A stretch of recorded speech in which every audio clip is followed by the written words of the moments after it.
7월 14일 오늘 하나님께서 주신 새벽 묵상 말씀은 예레미야 26장 10절에서 15절까지 말씀입니다.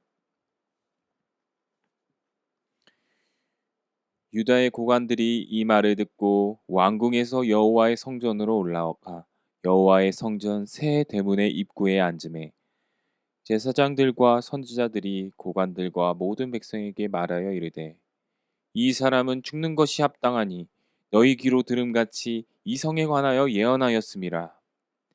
예레미야가 모든 고관과 백성에게 말하여 이르되 여호와께서 나를 보내사 너희가 들은 바 모든 말로 이 성전과 이 성을 향하여 예언하게 하셨느니라. 그런즉 너희는 너희 길과 행위를 고치고 너희 하나님 여호와의 목소리를 청종하라. 그리하면 여호와께서 너희에게 선언하신 재앙에 대하여 뜻을 돌이키시리라. 보라, 나는 너희 손에 있으니 너희 의견에 좋은 대로 옳은 대로 하려니와 너희는 분명히 알아라. 너희가 나를 죽이면 반드시 무죄한 피를 너희 몸과 이 성과 이 성 주민에게 돌리는 것이니라. 이는 여호와께서 진실로 나를 보내사 이 모든 말을 너희 귀에 말하게 하셨음이라.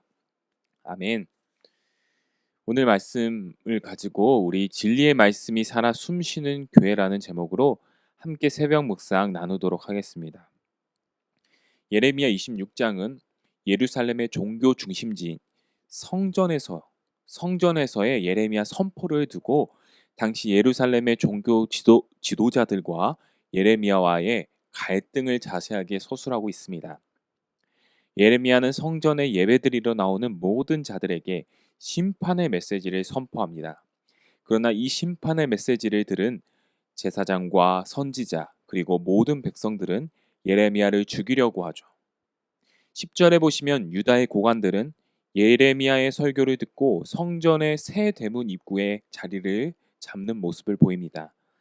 당시 성문 입구는 법정의 역할을 했기 때문에 이 상황은 지금 재판이 회부되고 있는 모습이라고 보시면 됩니다. 성문에서 종교 지도자들은 이렇게 말합니다. 11절에 제사장들과 선지자들이 고관들과 모든 백성에게 말하여 이르되 이 사람은 죽는 것이 합당하니 너희 귀로 들음같이 이 성에 관하여 예언하였음이라. 제사장들과 선지자들은 정치 세력들의 그 고관들에게 예레미야는 이 성전이 무너진다는 거짓 예언을 하고 있으므로 그를 처형시켜야 한다고 주장하고 있습니다. 당시 종교 지도자들의 공식적인 입장은 하나님께서 이제 더 이상 예루살렘이 어려움을 당하지 않고 멸망을 당하지 않을 것이라고 설교하고 있었습니다. 그렇게 해서 백성들을 안심시키고 있었죠. 그러나 예레미야는 율법을 지키지 않으면 하나님의 말씀을 따르지 않으면 이 성전까지도 하나님께서 무자비하게 심판하시고 파괴하신다고 말씀하고 있습니다. 예레미야 선포의 핵심은 성전 파괴가 아니라 말씀을 지키지 않으면입니다. 그러나 종교 지도자들은 핵심은 무시하고 성전 파괴만 귀에 거슬리는 거죠. 자기가 듣고 싶은 그 귀에 거슬리는 말만 계속 듣고 하나님의 말씀을 자기 뜻대로 해석하는 완악한 모습을 보여주고 있습니다. 12절에 이렇게 나와 있습니다. 예레미야가 모든 고관과 백성에게 말하여 이르되 여호와께서 나를 보내사 너희가 들은 바 모든 말로 이 성전과 이 성을 향하여 예언하게 하셨느니라. 예루살렘이 심판을 받을 것이다 라는 이 예레미야의 선포, 그 반면에는 아니다, 예루살렘은 평안할 것이다 라는 종교 지도자들의 이러한 또 다른 설교가 있었어요. 마치 1대 다수의 싸움, 예레미야와 다수의 거짓 선지자들의 싸움, 또 다윗과 골리앗의 싸움과 같습니다. 그러나 예레미야는 다윗과 같이 당당하고 용기 있는 모습을 보여주고 있죠. 선포합니다. 여호와께서 나를 보내셨다. 나로 하여금 이 말씀을 선포하게 하셨다. 13절에 너희의 길과 행위를 고치고 여호와의 목소리를 청종하면 여호와께서 재앙을 돌이키시리라 말합니다. 14절 또 보라, 나는 너희 손에 있으니 너희 의견에 좋은 대로 옳은 대로 하려니와. 지금 예레미야는요, 아무것도 모르고 겁도 없이 혈기왕성하게 종교 자들을 맞서는 것이 아닙니다. 그는 자신이 죽음의 위협 속에 있다는 것을, 자신의 목숨이 저 정치 지도자들의 손에 있다는 것을 알고 있었습니다. 자신이 지금 죽음의 위협에 있다는 것을 알고 있었어요. 그러나 이렇게 얘기합니다. 15절에 너희는 분명히 알아라. 너희가 나를 죽이면 반드시 무죄한 피를 너희 몸과 이 성과 이 성 주민에게 돌리는 것이니라. 이는 여호와께서 진실로 나를 보내사 이 모든 말을 너희 귀에 말하게 하셨습니다. 하나님께서 말하게 하셨다. 그러니 나는 전할 수밖에 없다. 예레미야 선지자가 죽음의 위협 속에서도 하나님의 심판의 메시지를 전할 수 있었고, 당당하고 죽임당할 것을 두려워하지 않을 수 있었던 것은 이 말씀이, 하나님의 말씀이 진리였기 때문입니다. 예레미야에게는 저 종교 정치 지도자들의 위협과 협박보다는 훨씬 더 권위 있는 하나님의 말씀이 그에게 임했기 때문에 그는 이 말씀을 전할 수밖에 없었죠. 사랑하는 연희교회 성도 여러분, 오늘 예레미야와 그를 죽이려는 종교 지도자들의 모습을 보면서 과연 우리는 진리의 말씀을 올바르게 바라보고 있고, 그 진리의 말씀에 거하고 있고, 그 진리에 사로잡혀 살아가는 사람인가? 이 질문을 던져보아야 할 것입니다.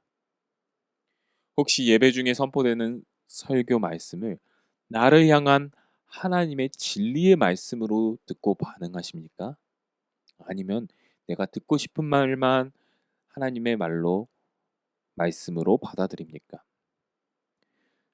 또한 진리를 소유한 자로서 세상 앞에서 당당하고 용기 있게 진리의 사람처럼 행동하십니까? 아니면 세상에서 손해를 볼까 봐 진리를 감추고 부끄러워하는 사람입니까?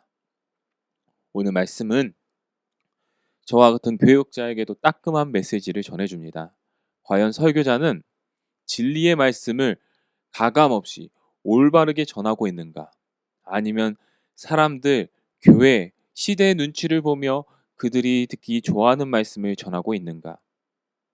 설교 시간에 정말로, 진짜로, 진실로라고 반복하면서 말하면서도 그것이 정말 진실이고 주님이 주시는 진리 가운데, 확신 가운데 거하는 설교인가? 이 질문이 설교자에게도 항상 따끔하게 들어옵니다. 바라기는 우리 연희교회에서 선포되는 진리의 말씀이 정말 올곧게 이 시대에 정말 분별할 수 있는 말씀으로 선포되어 그 말씀이 이 세상 가운데 빛과 진리의 무기가 되어서 많은 이들을 빛 가운데로 인도하게 되는 역사가 이 연희교회 공동체에 우리 설교자에게도, 교육자에게도, 또한 말씀을 듣는 성도님들에게도 이 진리의 무기가, 빛의 무기가 이 세상 가운데 사용되고 그것이 나의 무기가 되는 그러한 역사가 더욱더 왕성하게 일어나기를 주님의 이름으로 간절히 소망합니다. 기도하겠습니다. 하나님, 매 주일 선포되는 하나님의 말씀을 정말 하나님의 말씀으로 받아들이는지, 그 말씀이 우리 삶의 진리의 무기가 되고 있는지, 진리를 소유한 자로서 이 땅 가운데 패배한 자처럼 살아가고 있지 않는지 우리가 다시 한번 돌아보게 하여 주시옵소서. 그래서 그러한 종교 지도자들과 같이 평안하고 안일한 그런 메시지에 사로잡히고 그것만 걸러듣는 내 마음대로 해석하는 그 하나님의 말씀이 아니라 예레미야처럼 정말 하나님의 진리의 말씀을 받아들이고 그것을 당당하게 세상 가운데 선포하며 살아갈 수 있는 우리 연희교회 모든 성도님들이 될 수 있도록 주님 인도하여 주시옵소서. 말씀을 전하는 자에게도 그 진리의 말씀이 정말 확신 가운데 거하며 옳게 분별하고 가감없이 하나님의 말씀을 전하는 자가 되게 하여 주시옵시고, 그 진리의 말씀을 받아들이는 자도 그 진리의 말씀을 세상 가운데 녹아내며 소화해내며 열매를 맺을 수 있는 하나님의 말씀이 살아 숨쉬는 우리 연희교회 되게 하여 주시옵소서. 감사드리며 예수님의 이름으로 기도드립니다. 아멘. 우리 다음 기도 제목을 보고 기도하겠습니다. 첫 번째, 진리의 말씀이 살아 숨쉬는 삶이 되게 하여 주시옵소서. 두 번째, 나라와 민족과 교회를 위한 기도. 코로나19의 조속적인 종식. 코로나19가 지금 많이 심각해져 있는 상황에 왔습니다. 빨리 이 모든 상황이 종식될 수 있도록 하나님, 더 이상 확진자가 많이 발생하지 않을 수 있도록, 또한 국민들과 모든 사람들이 더욱더 기도하며 또 방역 수칙을 잘 지키며 나아갈 수 있도록 정부와 모든 정치 지도자들에게 지혜를 허락하셔서 더 이상 이 사태가 확산되지 않을 수 있도록, 또한 우리 교회와 모든 성도들의 안전을 위해서 기도해 주시기 바랍니다. 세 번째, 담임 목사님을 위한 기도. 박재훈 담임 목사님, 하나님의 은혜와 능력이 충만하여 현희교회를 잘 이끌어 나가실 수 있도록 기도해 주시기 바랍니다. 네 번째, 선교사님을 위한 기도 제목. 이찬우 송용희 선교사님을 위해서 특별히 인터서브 국제본부에서 사역을 하고 계십니다. 중요한 선교사를 양성하고 선교를 운영하는 그러한 선교팀에서 특별히 인도 사무실에 코로나로 인한 어려움들이 많다고 합니다. 빨리 코로나가 종식되고 그 어려움들이 종식될 수 있도록 기도해 주시고, 그 인도를 넘어서 그 인도에서 일을 하던 분이 다른 네팔, 파키스탄, 방글라데시로 이렇게 다시 고국으로 돌아가면서 코로나가 확산되고 있다고 합니다. 이 코로나가 확산되지 않고 하나님, 그 지역도 열악한 환경인데 하나님께서 지켜주셔서 그 코로나가 확산되지 않을 수 있도록, 하나님, 코로나가 빨리 종식될 수 있도록 기도해 주시기 바랍니다. 또한 다섯 번째로, 우리 김동기 집사님 심장암과 폐암으로 너무나도 고생하고 계십니다.